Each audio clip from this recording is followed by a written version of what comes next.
بسم اللہ الرحمن الرحیم. ناظرین السلام علیکم. میں ہوں آپ کا میزبان صابر شاکر وفاقی. دارالحکومت اسلام آباد سے کچھ تازہ ترین اطلاعات ہیں.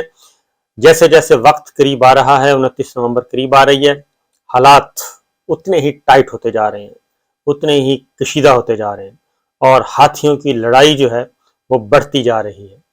اور گرگ 12 دیدہ والا حال ہے کہ جس کی آنکھ بند ہوئی اور اس پہ باقی جو ہیں وہ جھپکیں اور اس کو کھا پی جائیں، چیر پھاڑ کر دیں. یہ اس وقت کی پالیٹکس ہے، اور 29 نومبر تک یہی سچویشن رہے گی تا وقت کہ نیا آرمی چیف اپوائنٹ نہیں ہو جاتا. نئے آرمی چیف کی تقرری تک یہ گھمسان کا رن پڑا رہے گا. یہ میں آپ کو بڑے کلیئرلی بتا رہا ہوں. اب ذرا اسی لیے ہاتھ پاؤں پھولے ہوئے ہیں، سب کے ہاتھ پاؤں پھولے ہوئے ہیں. بڑی بڑی بارگیننگز کی جا رہی ہیں، اور بس لین دین، وعدے وعید، پتہ نہیں کیا کیا ہو رہا ہے. وہ تو ایک الگ داستان ہے، وہ آپ کو سناؤں گا، بلکہ بڑا ٹائم ہے ابھی اس میں. انشاءاللہ ان ڈیٹیلز آپ سے ڈسکس کروں گا، اور سب کچھ، ساری چیزیں سب سے پہلے بتاؤں گا. بہرحال کل عمران خان صاحب نے پشاور جلسہ کیا، اور اس وقت یا اس سے پہلے وہ فیصل آباد میں جلسہ کر چکے تھے. فیصل آباد کے بعد جو آگ بھڑکائی گئی اور غداری کے سرٹیفکیٹ تقسیم کرنے کی کوشش کی گئی غدار ساز فیکٹری سے، تو اس کا جواب کل عمران خان صاحب نے دیا. اور پہلے سے علم تھا کہ آج عمران خان صاحب ذرا فرنٹ فٹ پہ کھیلیں گے، اس لیے جناب اس سے پہلے ہی بندوبست کیے جا چکے تھے کہ عمران خان صاحب کی آواز کم سے کم سنی جائے اور کم سے کم لوگوں تک پہنچے. لیکن تمام کے تمام جو انتظامات تھے، اقدامات تھے، وہ دھرے کے دھرے رہ گئے. اور عمران خان کی آواز جتنی دبائی جا رہی ہے، وہ اصل میں عمران خان کی آواز نہیں ہے. وہ آواز ہے ایک ایسے پاکستانی رہنما کی، ایک ایسے پولیٹیکل لیڈر کی جو کرپٹ نہیں ہے، جو کرپشن نہیں کرتا، اور جو اصولوں پہ بات کر رہا ہے، جو قوم میں شعور اجاگر کر رہا ہے، قوم کو صحیح بات بتا رہا ہے. اور اس سے پہلے جن سیاستدانوں سے، جن حکمرانوں سے پالا پڑا تھا، وہ کرپٹ تھے. ان کی پالیٹکس کرپشن سے شروع ہوتی تھی، کرپشن پہ ختم ہوتی تھی. لوٹا کریسی سے شروع ہوتی تھی، لوٹا کریسی پہ ختم ہوتی تھی. ججوں جرنیلوں کو خریدنے سے شروع ہوتی تھی، ججوں جرنیلوں جرنلسٹوں کو خریدنے پہ ختم ہوتی تھی. یہ پالیٹکس تھی. اور سٹیٹس کو توڑنے کے لیے میدان میں اترے عمران خان صاحب. وہ ذرا ہضم نہیں ہو رہے.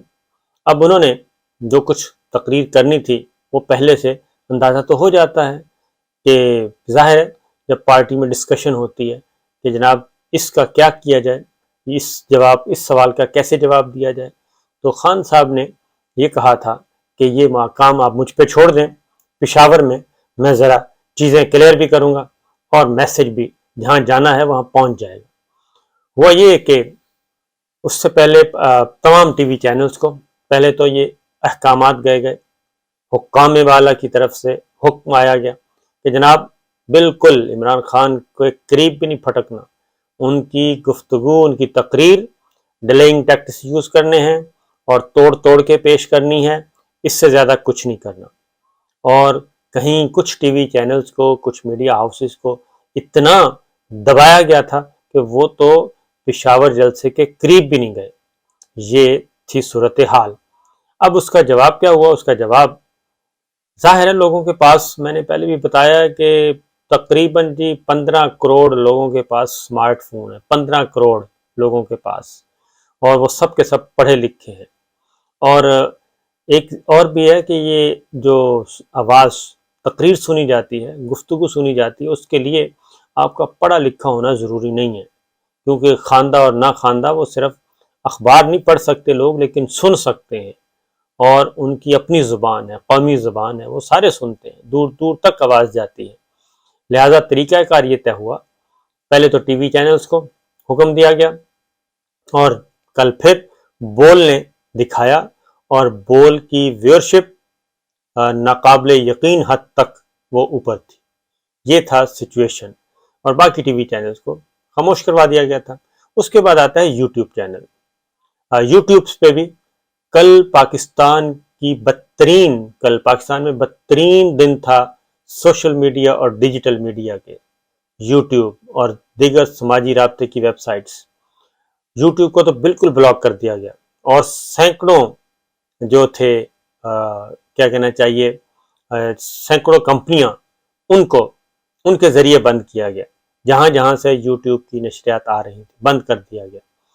اور اس کے باوجود لوگ جو ہیں وہ لاکھوں نہیں کروڑوں یوٹیوب پہ موجود تھے، انہوں نے تقریر سنی، انہوں نے خطاب سنا، اپنے گھر میں بیٹھ کر، اپنے شہر میں بیٹھ کے سنا، اور اس کے بعد سے لے کے اب تک پشاور جلسے کو تقریباً کوئی 18-20 گھنٹے ہونے کو ہیں، 18-20 گھنٹے ہونے کو ہیں، تو اس وقت سے لے کے اب تک کروڑوں لوگ عمران خان صاحب کی تقریر سن چکے ہیں، ان کی آواز پہنچ چکی ہے۔ اور جس چیز کے بارے میں کہا گیا تھا کہ یہ بالکل نہیں آن ایئر ہونی چاہیے، وہ تھی آرمی چیف کی اپوائنٹمنٹ کے بارے میں ان کی گفتگو، اور انہوں نے بتایا کہ آرمی چیف کی تقرری ایک سابق صدر جو کہ ملزم ہے، اور ایک سابق وزیر اعظم جو کہ مجرم ہے، سزا یافتہ، افواج پاکستان کا سپہ سالار کی تقرری کا اختیار ان لوگوں کو کیسے دیا جا سکتا ہے۔ تو یہ انہوں نے کل بڑی ڈیٹیل بات کی۔ میں اب اصل موضوع جو ہے وہ ہے کہ یوٹیوب بند کر دیا گیا کہ لوگوں تک یہ آواز نہ پہنچے، لوگوں تک حقائق نہ پہنچے۔ اب یہ ممکن نہیں رہا، یہ بات میں آپ کو بتاؤں، کیونکہ ہوا جو ہے، ہوا کا راستہ بھی نہیں روکا جا سکتا، پانی کا راستہ بھی نہیں روکا جا سکتا، اور طوفان کا بھی راستہ نہیں روکا جا سکتا۔ اگر کوئی یہ کہے کہ طوفان کے آگے یا پانی کے آگے یا سیلاب کے آگے یا سونامی کے آگے کوئی بند باندھا جا سکتا ہے، یہ ممکن نہیں ہے۔ ہوا نے چلنا ہے تو پھر وہ چلتی ہے، تو ہوا چلنی ہوتی ہے۔ تو میں تھوڑا سا پیچھے جو عقل کے اندھے ہیں ان کو بتاتا ہوں، کیونکہ پاکستان میں سب سے زیادہ ڈکٹیٹرشپ رہی ہے، براہ راست ڈکٹیٹرشپ بھی اور انڈائریکٹ ڈکٹیٹرشپ بھی۔ اس وقت انڈائریکٹ بدترین آمریت مسلط ہے، بدترین آمریت مسلط ہے، اور میڈیا کا گلا گھونٹا جا رہا ہے، اور گن پوائنٹ پہ توپوں کے سائے میں جو ہیں وہ منوائی جا رہی ہیں باتیں۔ اب وہ کیا کریں میڈیا ہاؤسز، کچھ تو مجبور ہیں اور کچھ جو ہیں وہ مال کما رہے ہیں، اس میں کوئی شک ہی نہیں ہے۔ پچھلے 5 سال جو تھے نواز حکومت کے، اس میں 5 سالوں میں 40 ارب روپیہ میڈیا ہاؤسز میں تقسیم کیا گیا تھا اشتہاروں کی مد میں۔ یہ تو صرف اشتہاروں کی مد، انڈائریکٹ کتنے اربوں خربوں کا فائدہ پہنچایا گیا وہ ایک الگ داستان ہے۔ تو جہاں نوٹوں کی بوریاں جو ہیں وہ کھول دی جائیں، 40 ارب، امیجن کریں یہ ہمارے اور آپ کے پیسے تھے، ہمارے اور آپ کے پیسے جو اس کام کے لیے، اب پھر وہی چیز ہو رہی ہے۔ میڈیا کا منہ بند کرنے کے لیے جہاں برائب کرنا ہے وہاں برائب کیا جا رہا ہے، جہاں بزنس دینا ہے وہاں پہ بزنس دیا جا رہا ہے، اور جو نہیں مانتے ان کو پھر گن پوائنٹ پہ دھمکایا جا رہا ہے، اور اس کا اثر ہو رہا ہے بہرحال۔ لیکن عمران خان کی تقریر جو دی وہ دنیا جہان میں پھیل گئی، عالمی تنظیمیں جو انسانی حقوق کی وہ مذمت کر رہی ہیں، یوٹیوب نے تصدیق کر دی، انہوں نے معذرت کی کہ پاکستان میں ہم اس وقت تک نہیں دیکھ سکے، ہماری سروس نہیں آ سکی، وہ الگ ایک داستان ہے۔ اور اس 2 گھنٹوں میں جو یوٹیوب سروس بند کی گئی، آپ کو پتہ ہے پاکستان کو کتنا نقصان ہوا ہوگا؟ زر مبادلہ جو پاکستان کو آتا ہے ڈیجیٹل میڈیا کے ذریعے، اس سے لاکھوں ڈالر کا نقصان ہوا ہے یہ 2 گھنٹوں میں۔ اس کا کون ذمہ دار ہے یہ کوئی پتہ نہیں۔ یہ سب کچھ ہوا بغض عمران میں، عمران خان سے بغض، اناد، انتقام اس وجہ سے ہوا۔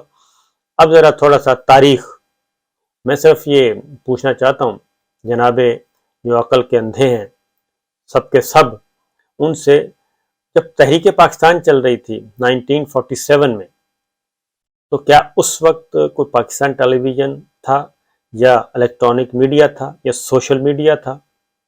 تو اس وقت بھی یہ آواز نہیں دبائی جا سکی تھی۔ قائد اعظم محمد علی جناح کی آواز، علامہ اقبال کا خواب بر صغیر کے طول و عرض میں پھیل گیا تھا۔ اس وقت صرف ایک ریڈیو ہوتا تھا، اور وہ بھی سینسرڈ، اس میں بھی سینسرشپ ہوتی تھی، لیکن تحریک پاکستان چلی اور پھر دنیا نے دیکھی اور پاکستان بن گیا۔ اس کے بعد آگے بڑھیں، کیا 1953-54 کی جو تحریک چلی اس میں